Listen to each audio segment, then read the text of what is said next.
చూస్తున్నాం ఛత్తీస్గఢ్ లో మావోయిస్టుల ఎన్కౌంటర్ కి సంబంధించిన విషయం అందరికీ తెలిసిందే. దాంట్లో కీలకమైనటువంటి మావోయిస్ట్ ప్రధాన కార్యదర్శిగా పనిచేసినటువంటి చాలా కీలకమైనటువంటి మావోయిస్ట్ నేత నంబాల కేశవరావు కూడా మరణించారు. అయితే ఈ ఎన్కౌంటర్ లో సుమారుగా 27 మంది మరణిస్తే వీరందరి మృతదేహాల్ని ఒకేసారి ఖననానికి చేశారు. సో ఈ ఖననానికి సంబంధించిన విషయాలు మీరు ఆర్టీవీ స్క్రీన్ పై చూస్తున్నారు. సామూహిక ఖననం, సామూహికంగా అంత్యక్రియలు చేశారు పోలీసులు. కుటుంబ సభ్యులకి అప్పగించకుండా దహన సంస్కరణలు పూర్తి చేశారు. నంబాల కేశవరావుతో పాటుగా 27 మందికి అంత్యక్రియలు పూర్తయ్యాయి. మావోయిస్టు కుటుంబ సభ్యులు డిమాండ్ చేసినా కూడా వాటిని పట్టించుకోలేదు పోలీసులు.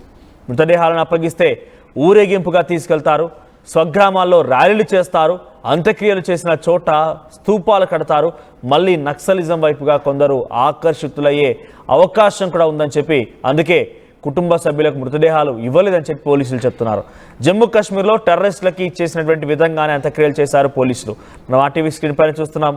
సామూహిక అంత్యక్రియలు, ఒకేసారి 27 మంది యొక్క అంత్యక్రియలని పోలీసులే స్వయంగా ఈ అంత్యక్రియలను ఏర్పాటు చేశారు, అంత్యక్రియలు నిర్వహించారు. ఎందుకంటే ఇక్కడ చనిపోయినటువంటి వ్యక్తులు మావోయిస్టులు కాబట్టి తిరిగి వారిని స్వగ్రామాలకు పంపిస్తే అక్కడ ర్యాలీలు చేసి అట్టహాసంగా వారి అంత్యక్రియలను పూర్తి చేసి మళ్ళీ వారిని ఆ మావోయిస్టులని హీరోలుగా చూసేటువంటి ప్రక్రియ కొనసాగుతుంది. ఆ తర్వాత స్తూపాలు కడతారు, మళ్ళీ నక్సలిజాన్ని, ఐడియాలజీని మళ్ళీ ప్రజల్లోకి తీసుకువెళ్తారని చెప్పి వారిని ఎవరిని కూడా ఇంటికి పంపించకుండా, స్వగ్రామాలకు అప్పగించకుండా, కుటుంబీకులకు అప్పగించకుండా, కనీసం కుటుంబీకులు కడసారి చూపు కూడా చూసుకోకుండా, నోచుకోకుండానే వారి అంత్యక్రియలు పూర్తయ్యాయి.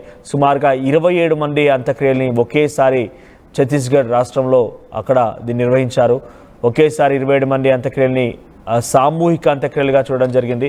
సో ఈ నేపథ్యంలో ఇస్తే డెఫినెట్గా వారిని హీరోగా చూపిస్తారు, స్తూపాలు కడతారు, ర్యాలీలు చేస్తారు, వారిని మరోసారి ప్రజల్లోకి నక్సలిజం ఐడియాలజీని తీసుకెళ్లే ప్రయత్నం చేస్తారు. కాబట్టి అందుకే ఇవ్వడం లేదు అని చెప్తున్నారు. ఒకసారి కొంతమంది మావోయిస్ట్ మద్దతుదారులు, మావోయిస్ట్ కుటుంబీకులు పెద్ద ఎత్తున ఆందోళన వ్యక్తం చేస్తూ వారంతా మాట్లాడడం జరిగింది. వారు ఏం మాట్లాడారో చూద్దాం.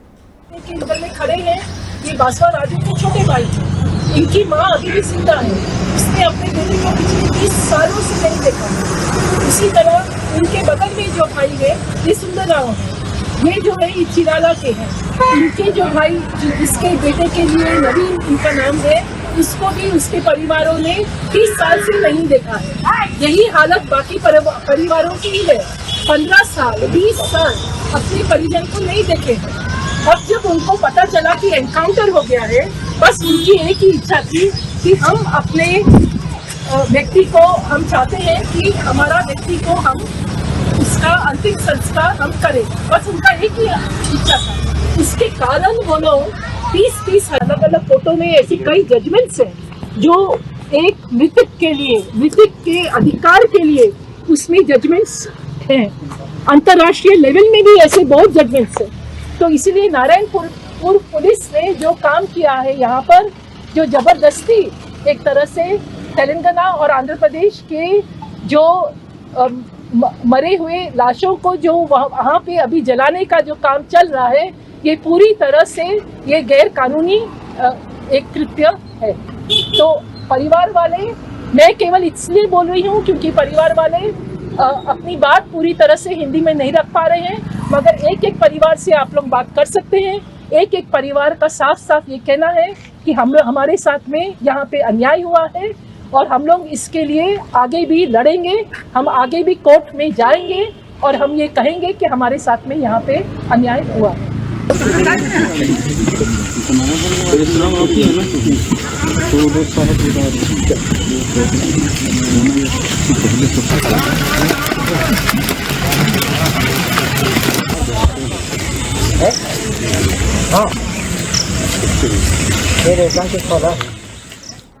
రైట్, మావోయిస్ట్ మద్దతుదారులు, మావోయిస్టుల కుటుంబాలు పెద్ద ఎత్తున ఆందోళన వ్యక్తం చేస్తున్న తమకు అన్యాయం జరిగింది, చివరిసారిగా కడసారి చూపు కూడా చూసుకోకుండా వారిని పోలీసులే అంత్యక్రియలు ఏర్పాటు చేయడం అనేది వారంతా కూడా రోధిస్తున్నారు. నిజంగా తమకు అన్యాయం జరిగిందంటూ మావోయిస్టు పార్టీ మొత్తం కూడా కొంత ఆందోళన వ్యక్తం చేస్తుంది. ఒక లేఖ కూడా విడుదల చేశారు. లేఖలో కూడా ఈ అంశాన్ని పొందుపరిచారు.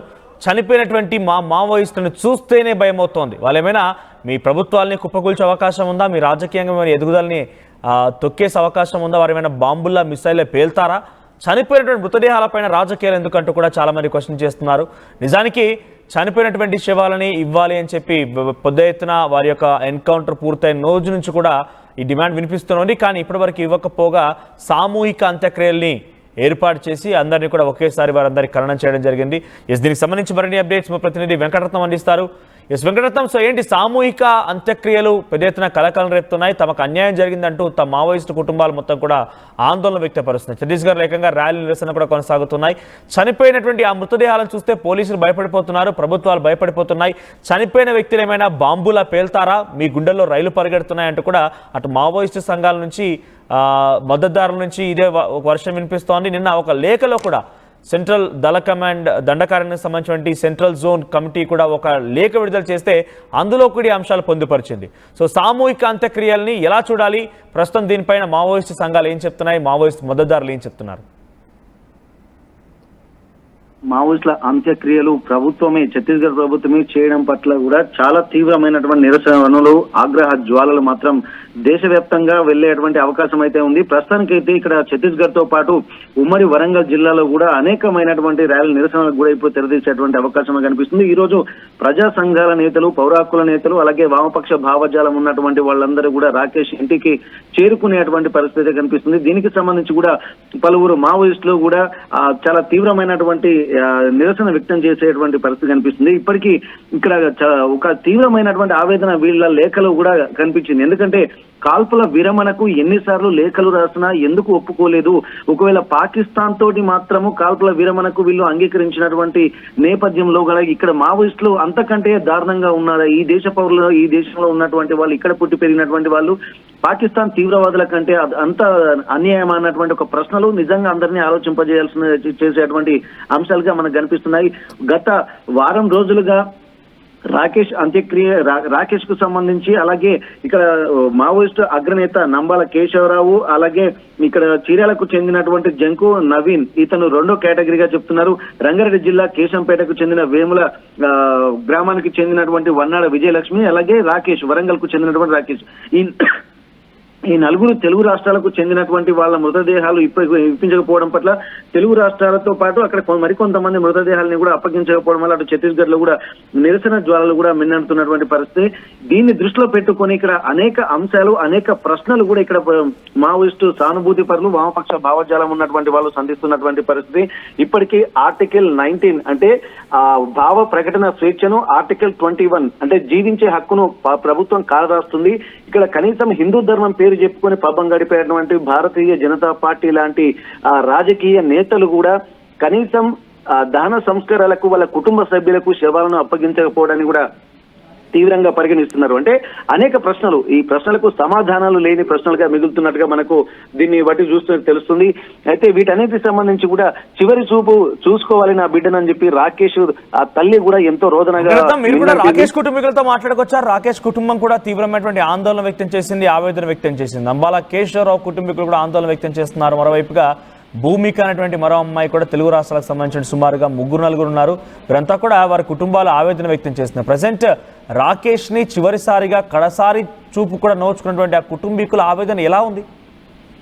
అయితే ఇప్పటికీ రాకేష్ ఎప్పుడైతే తను చనిపోయినటువంటి వార్త తెలిసిన తర్వాత వాళ్ళ కుటుంబ సభ్యులతోటి, అలాగే ఉమ్మడి వరంగల్ జిల్లా పౌర హక్కుల నేతలతో రెగ్యులర్ గా వాళ్ళ వాదన ఆర్టీవీ ద్వారా వస్తూనే ఉంది. దీన్ని దృష్టిలో పెట్టుకుని నిన్న కూడా రాకేష్ మృతదేహం తీసుకురావాల్సి ఉంటుంది, లేకపోతే ప్రభుత్వమే దీనిపై బాధ్యత వహించి తీసుకురావాలి, తెలంగాణ ప్రభుత్వము.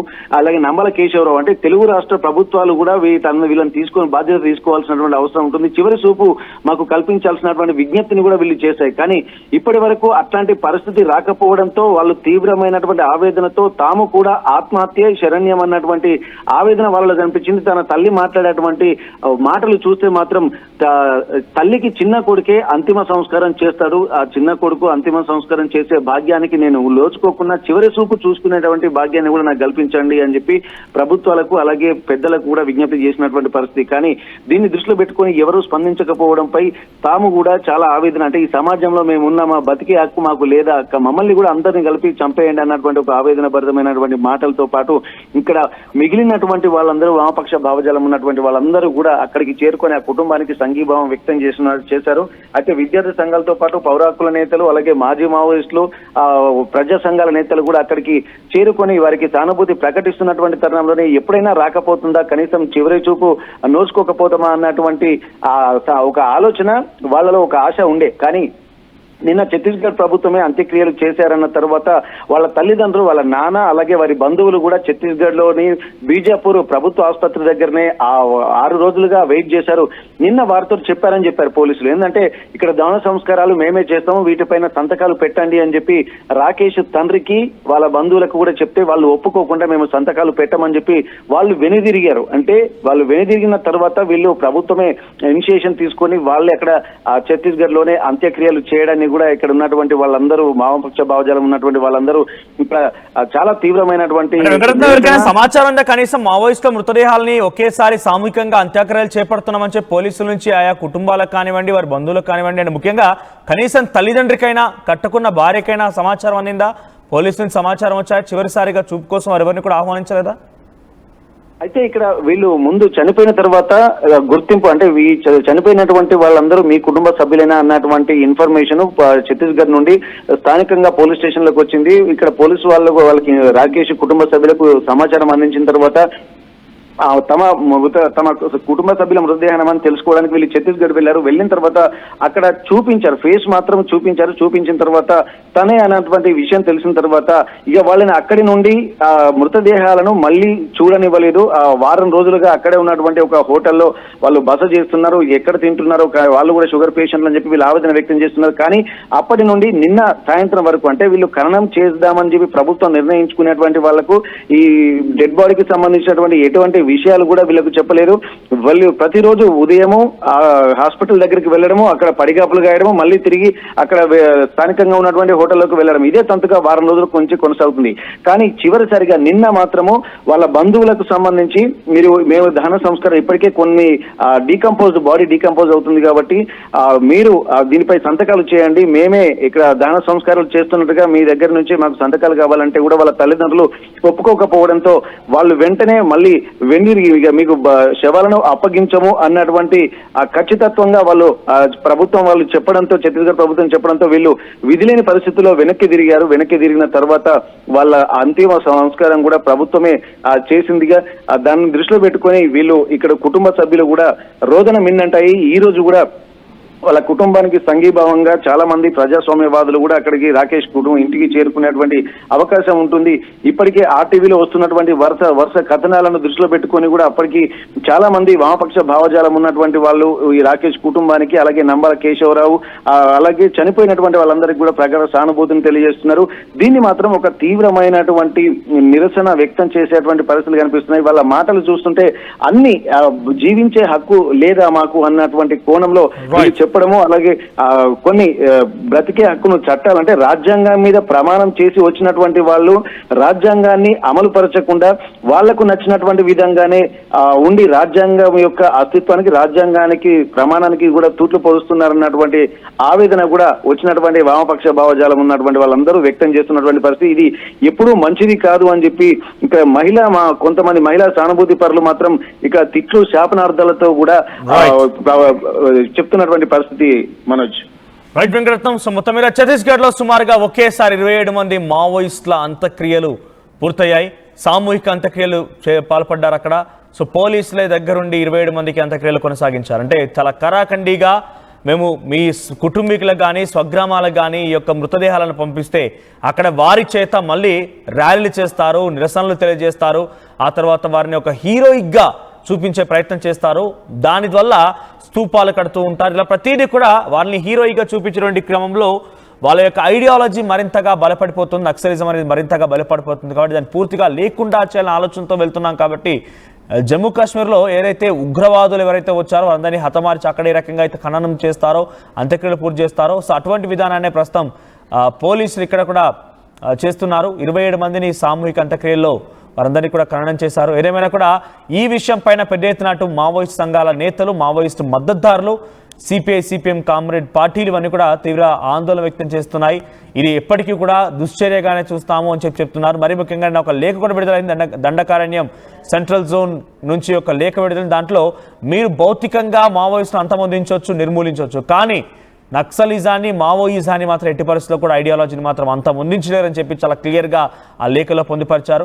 మరోవైపుగా చాలామంది మావోయిస్ట్ మద్దతుదారులు, మావోయిస్ట్ సంబంధించినటువంటి మాజీ నేతలు కానివ్వండి, లొంగుబాటు గురైన వారందరూ కూడా ఏమంటున్నారంటే అసలు ఆ మృతదేహాలను ఎందుకు అప్పగించడం లేదు, మృతదేహాలను అప్పగించడం వల్ల మీకు వాళ్ళంతా ఏమైనా బాంబులై పేల్తారా, మీ ప్రభుత్వాలు కుప్పగూలిపోతాయా, మీకు ఏమైనా నష్టం జరుగుతుందా, మృతదేహాలను చూసే భయపడుతున్నారు, మీరు మావోయిజం అంతం చేస్తారన్నట్టుగా చాలా పెద్ద ఎత్తున వారంతా కూడా ఆందోళన వ్యక్తం చేస్తున్నారు. ఏమైనా కూడా 27 మందిని కనీసం కడసారి చూసుకున్నటువంటి ఆ కుటుంబాలు పెద్ద ఎత్తున రోధిస్తూ ఉన్నాయి, ఆందోళన వ్యక్తం చేస్తున్నాయి. సో మీరేమనుకుంటున్నారు? సో మీ అభిప్రాయాన్ని కామెంట్ చేయండి.